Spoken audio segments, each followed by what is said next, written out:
Hi guys, today I'm going to show you how to prepare some Swiss chard Italian style with a little bit of Parmesan, and it's really very easy. Okay, so I went ahead and washed it, and I have these all drying over here and stuff like that.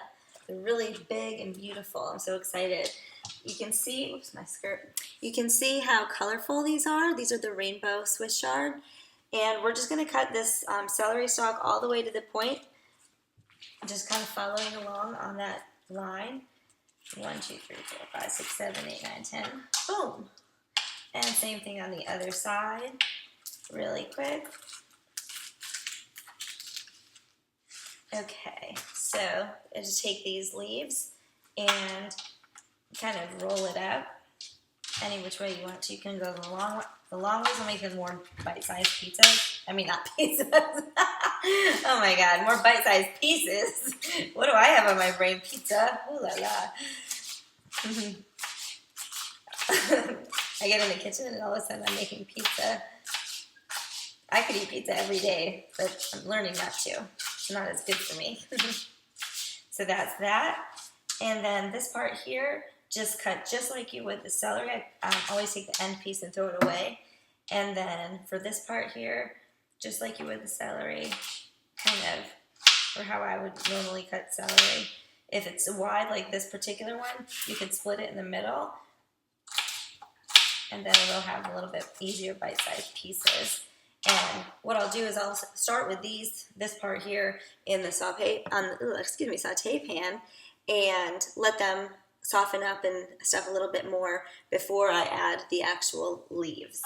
And so that'll be where we start at. So we're partway through the progress. This is a couple of the celery-like stalky parts of the Swiss chard, and I'm cutting them off of these big leafy sections as we were before. And I just wanted to show you, these leaves are so big, I kind of cut them into pieces like this and pile them on top of one another. And what I'm just going to do is roll it up all together. They're not all the same size, but that's okay.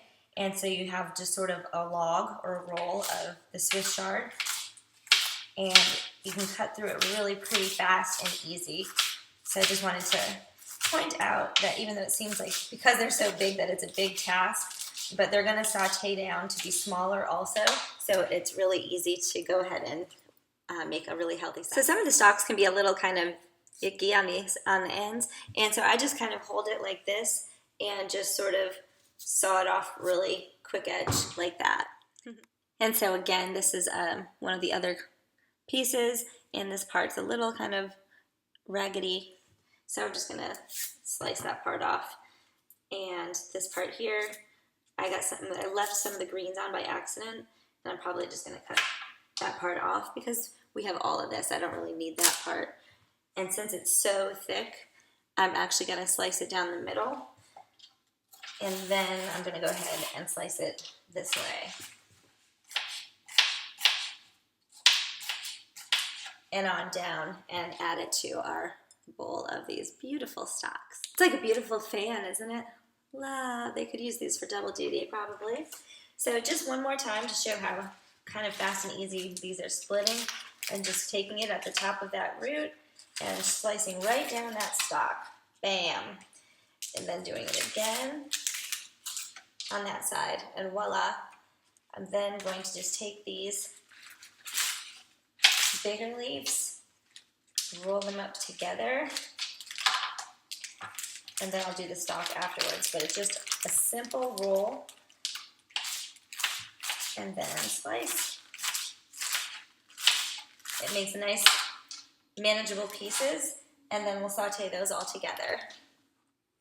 Okay, so I'm just kind of taking the last bits of each and putting them, like I said, I'm keeping them separate because I'm going to start with the stalks that I've diced, and I don't know if you can really catch the colors.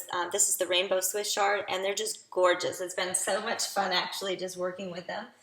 And then these here are the lettuce, and you can see just how they break up into nice edible sized pieces just by rolling and slicing really quick like that. Next I'm going to saute the stalks.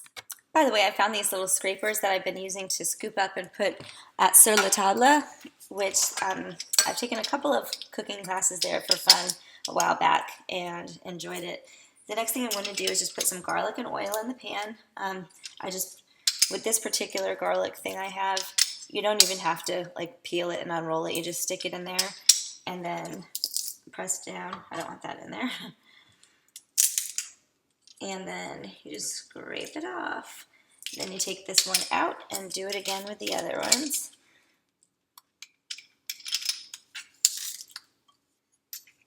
It makes it really easy to just get the fresh minced garlic that you're looking for, and you don't have to worry about all the time that it can take to peel that weird skin off the garlic and stuff like that.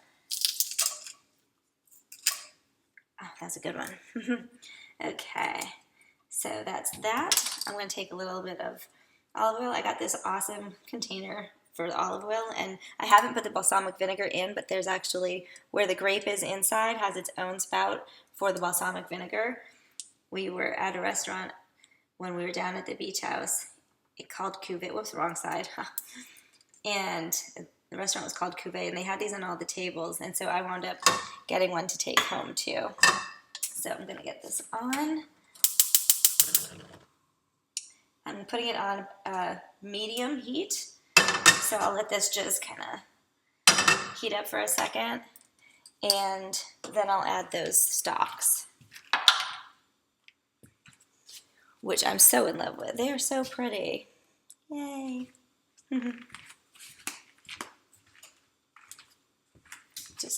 I just kind of move this stuff around the pan while it's heating up. It's starting to kind of smell fragrant, and so I'm going to add these in here as well.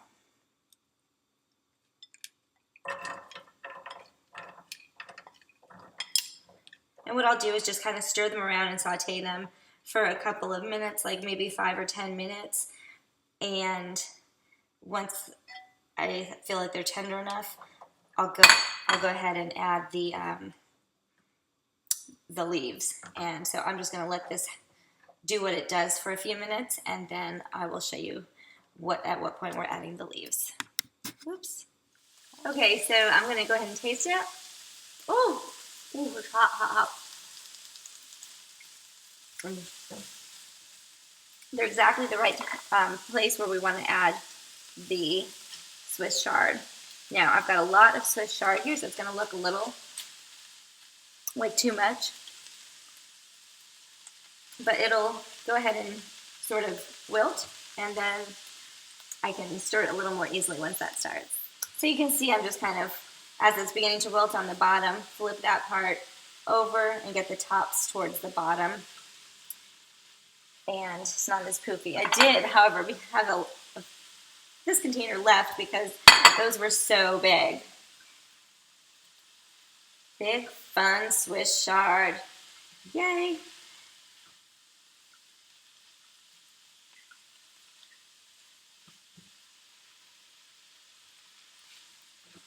And you can also add a little bit of salt and pepper. In this container, I have pink Himalayan salt.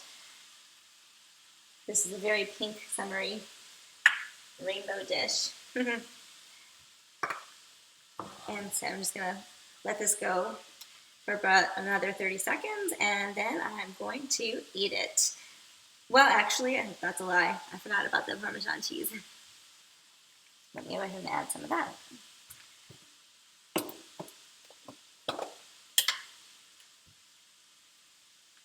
What I'm using here is from Trader Joe's. I just have a little bit left. This is the grated Parmigiano Reggiano. It might be hard to see because it's empty. This is the top though.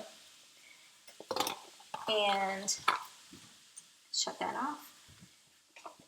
Then I also do this shaved Parmigiano Reggiano on top of each dish once I plate it, because it's these nice bigger chunks.